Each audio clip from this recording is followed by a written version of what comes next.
Good morning, good morning, good morning. I'm Andrew Lacey. It's February the 9th, 2026. And don't get confused. You're not at Sunday school, even though it's going to sound like a Sunday school lesson to begin with.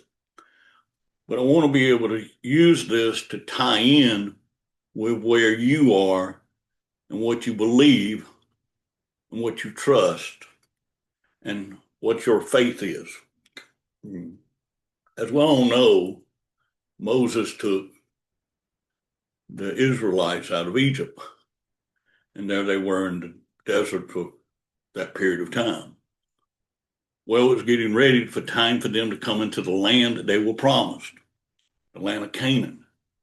What he did, he took 12 different men, one from each tribe, a leader. Now remember that. This is a leader of each tribe. And he sent them across the Jordan to kind of see what was going on. He wanted to see, well, is it the land of milk and honey like God had promised? So they went across, and they were in groups of two. And two of the guys said, "Oh, wow, look at all these grapes. Look at all these trees, palm trees. Look at all this, how beautiful it is." And he also told him to check out the soil. And the soil was rich, could grow anything. But the other 10 that went over there, what they saw was these fortresses, these big walls that were up. How were they going to be able to break down these walls to take over this country? And there was different groups over there, the Hittites, the Amalekites, the Amorites. There's all these different ones that they were going to have to overcome, conquer.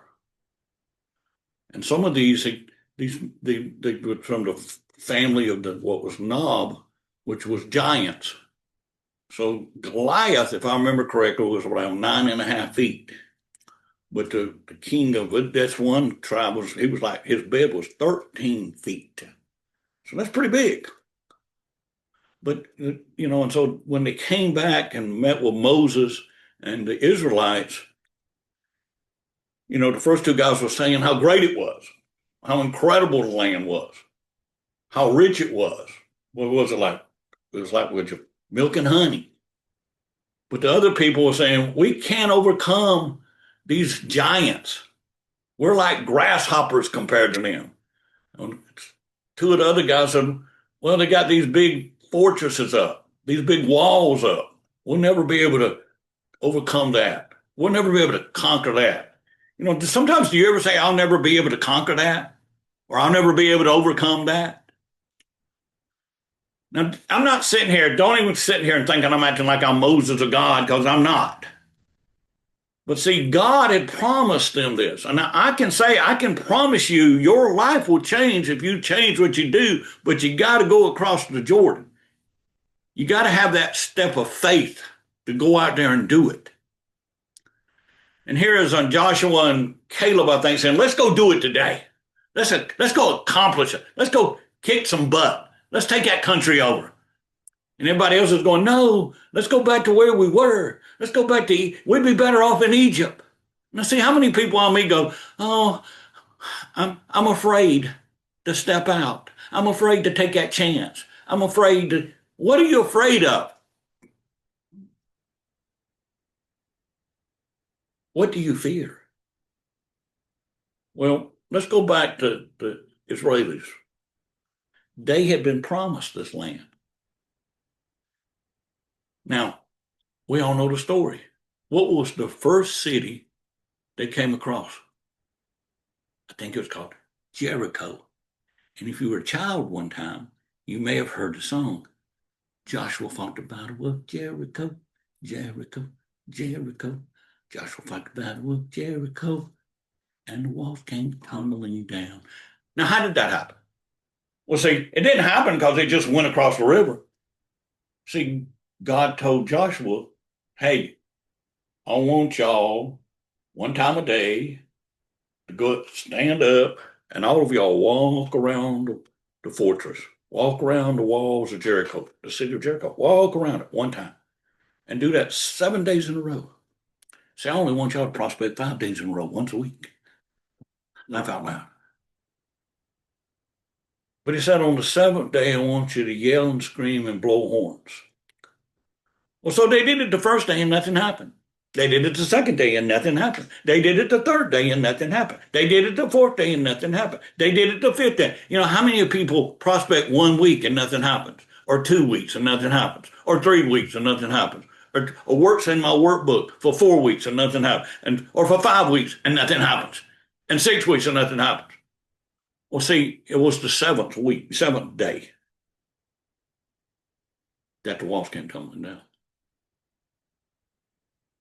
God told them what would happen if they would do it. Now, again, I'm not God, but I can say along those same lines, listen, we're not trying to make walls of a city tumble down. We're just trying to get some new business. All we got to do is call them. Well, we may have to call them 7 times. And we may, you may feel you're going up against giant agents as top producers and the best. Why does that keep you from being your best? You may seem small compared to other people. But see, you have to have some faith. Now, people go, well, what do I have to do? Do I have to have blind faith? Well, sometimes you have to have blind faith. But see, David, when he fought Goliath, his faith wasn't blind. He had already killed a bear. He had already killed a lion. Well, he was just taking care of one more thing.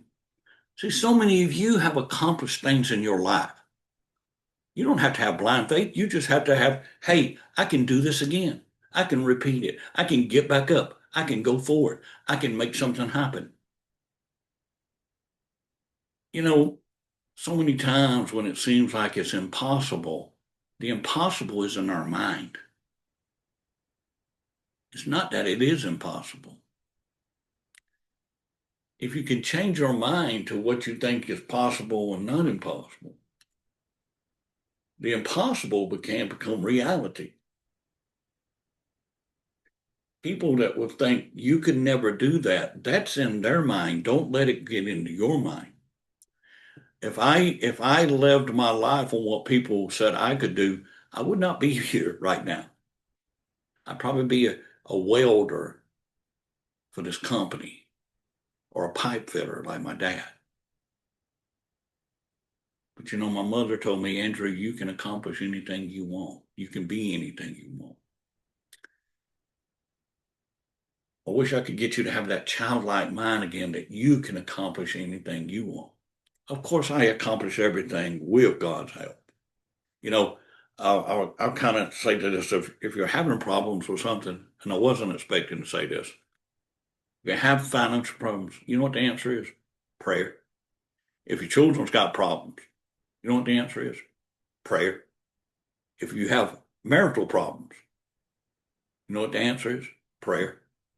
If you have worry, where you're worried and stressed all the time, you know what the answer is? Prayer. It's get on your knees and pray. And just because God may not answer it in that moment doesn't mean he's not going to answer it. It takes time.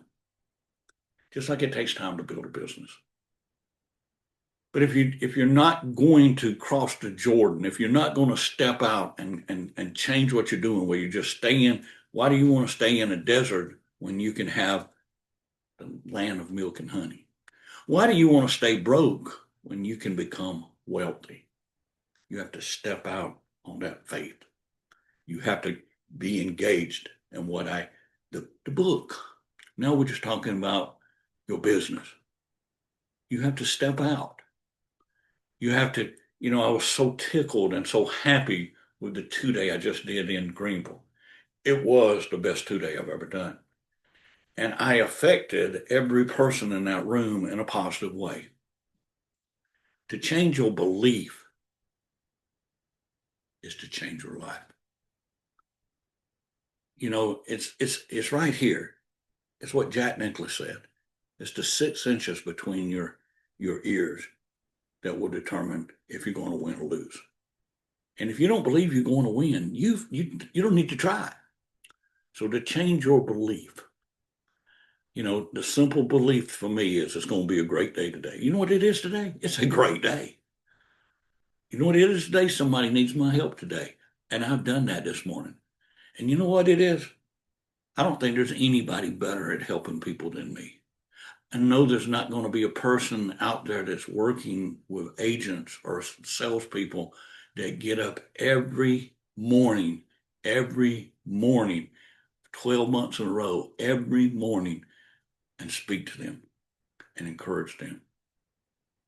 And take the time, if they call me, to talk to them as long as they need to talk to me to get them to go forward or to take care of a problem or situation. I have faith in God, but I also have faith in people that they can change. If they just need to step out. Look how difficult, you know what it would seem like if people were 10 and 12 and 13 feet tall and you're 5 foot tall or 6 foot tall, it would seem like it's impossible.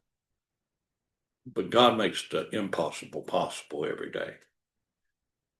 I have a son that's getting ready to be 30 years of age. 30, that's hard for me to believe. 30 years of age. He's 6'2". He's solid as a rock. And 29 years ago, he came in this world at 2 pounds or 1 ounce. 2 pounds or 1 ounce.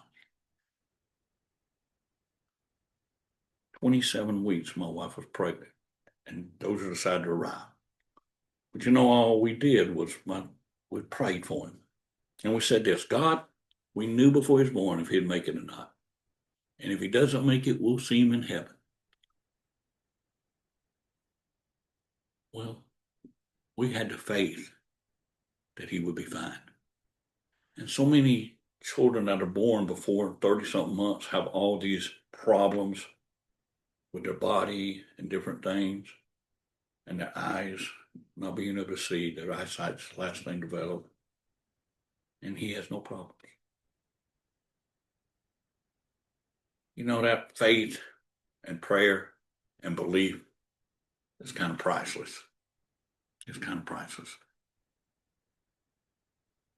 I'll give you one more example. My nephew Travis is 40-something years of age, and he was 2 years old, and they went to the doctor and said if he had been born 10 months early, they'd say take him home and enjoy him for 6 months because he was going to die with leukemia.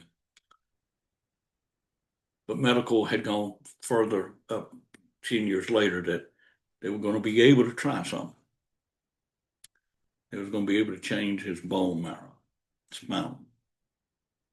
And he went to Columbia and had that done, and he now has 3 children, 17, 13, and 6. 3 fine nephews and grandnephews and a niece of mine. I think my dad went up there and laid hands on him and said, it's up to you, God. You can heal him or you can take him and we'll see him when we get to heaven. Prayer, faith, belief is priceless. But you've got to step out sometimes when it's the most difficult and when you're the most scared and when you have the most fear. You can have fear or you can have faith. You can have belief or non-belief. The simplest belief for me is to tell you that somebody needs your help today and you're the best person to help them. The simplest belief, there are more great prospects than you'll ever be able to do business with. And the problem is there's too many. It's not that there's not enough. The belief is some will, some won't, I won't next. And then last, no today does not mean no tomorrow. How many times, I've said so many times, 90% of all the business in my life, in my speaking life, in my real estate business, 90% of the amount of business I have The first time I talked to them, they told me no. 9 out of 10 people told me no the first time I talked to them. And how many people hear no one time and they never call back? How many people try something one time and they give up? Why not try it 99 times? Then talk to me about giving up. But get up to give your best and have to believe that this journey I'm taking with Andrew is going to be a journey across this river that I'm going to be able to enjoy that milk and honey with my family the rest of my life. It's out there. It was available to the Israelites. All they had to do was believe and trust. And I ask you to believe and trust in what I say to do to change your life forever. Again, it wasn't a Sunday school lesson, but it was a lesson from, thousands of years ago that, hey, if you will do this, this will happen. Well, when I stand in front of a program, that's what I'm trying to say. If you will go do this, this will happen. I have a handout right here that I put together for a company. It talks about a guy that had $110 when he came and saw me. $110 in my seminar.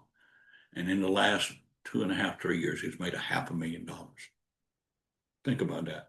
There's another one here. When I met me, she had made less than $1,000. And the next year she made $127,000. And another one here that says, Andrew, you changed my life.